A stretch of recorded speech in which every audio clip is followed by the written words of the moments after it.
Hello, online learners. So today I'm going to be talking about the Zentangle project.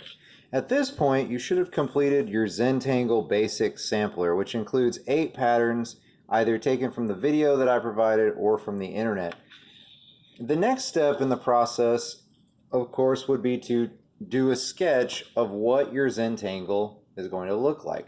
Now, I realize unless you've done a lot of research on your own, you may not have a good idea of what makes for an interesting Zentangle project. So I'm going to show you some examples from the past, some of them very good, some of them perhaps not so good. But what I want you to take away is there are many ways to be successful on this project. Now, these papers are 9 by 12. They've been matted on a black sheet of paper, so that's why they have a black border. So you'll notice this one's all divided up. This student chose to use the width of a ruler as his division and then Zentangle within those dimensions. This uses an animal form, so obviously an eagle, and they Zentangled the border, which I'll be talking about in a second. And then they also Zentangled parts of the background. So an interesting interpretation. Here again we have another one that involves an animal, this time a horse. The horse is left as negative space where there's no Zentangle, and the Zentangles are done all in the background. Alright, so here's an example that includes small areas of color. When you do the Zentangle, if you have perhaps a favorite color or several colors that you'd like to include, that is always a possibility. Again, it needs to be in pen. Here's one that includes both an eye and an kind of abstract heart form with smaller hearts which have been Zentangled. Again, notice the border, the 1/2 inch border is around the project. Here we have a castle form. Now, as you do the Zentangle, my advice to you is to not overly use negative space. So even though the castle here is all white, it would have been perhaps a better solution had the student chosen to Zentangle within the castle. Of course, we have any Pokemon fans out here. Here's a Pokeball in the center of this. I thought that was fairly clever that they hit it. This is a type of background that I'll be discussing in the demonstration today, where we're going to use looping and intersecting lines to simply break up the background in an organic way, and then each section becomes its own Zentangle. So I want you to remember this one, and we're going to come back and we're going to talk about it later. Here, of course, we have a cat. Apologies that it was upside down. It's rather cute, but again, there is a lot of negative space where nothing's going on in this one. This was a clever solution, I felt like. They Zentangled the border, they drew these circular shapes, and then confined the Zentangles to these circles or bubbles. So a clever solution. So let your creativity kind of guide you. Here's another one where they used the width of a ruler as the dividing, and then of course we have the addition of the blue and the pink to the black and the white. This is a really well done Zentangle. It doesn't have a lot of different patterns. But notice that each pattern is very well executed, and the compass rose design is drawn with very high level of precision. Also notice there's no border on this one because it would have adversely affected or taken away from the overall design, which I thought was really nice. This one is an excellent example. You have some patterns which are quite dark and striking, and you have some lighter patterns so that the whole thing's not really heavy when you look at it.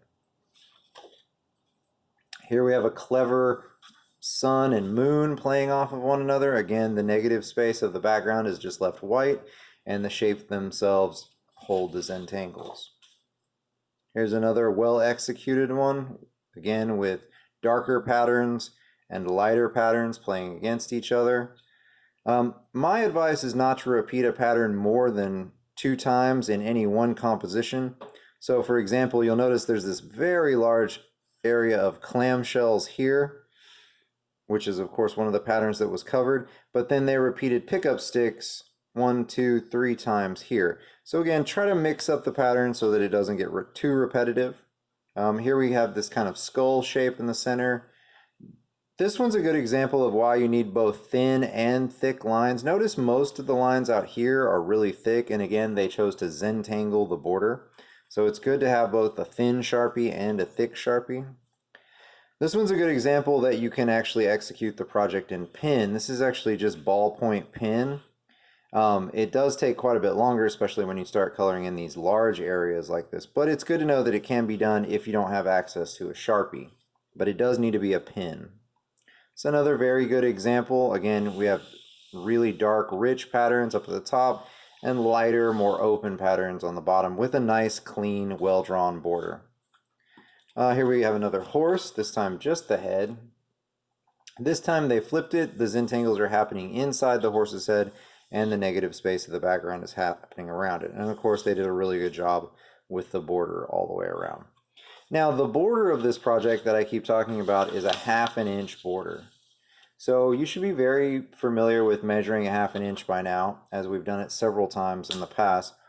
But again, careful measurements will keep the border nice and clean. The border is worth 10 points of the project, so it would be unfortunate if you had to start with a 90 simply because the border was poorly measured or poorly drawn. I do recommend perhaps doing some practice Zentangles on smaller paper, just as kind of a warm-up. It will help you get a feel for not only how the Sharpie works on the paper that you're using, but also how good you practiced with the sampler. Now, I told you that we were going to break this one up, and that's the last thing I'm going to show you in this video.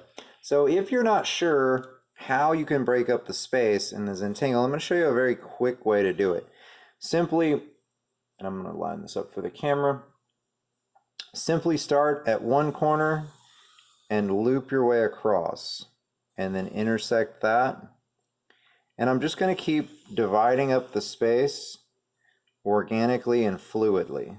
So there's no design in mind here. I just don't want to leave any areas that are really, really large.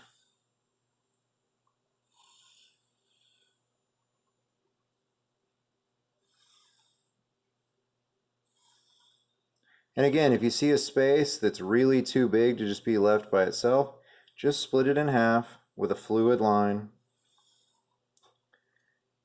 And so here we have a design. It didn't take me more than 10 seconds to execute.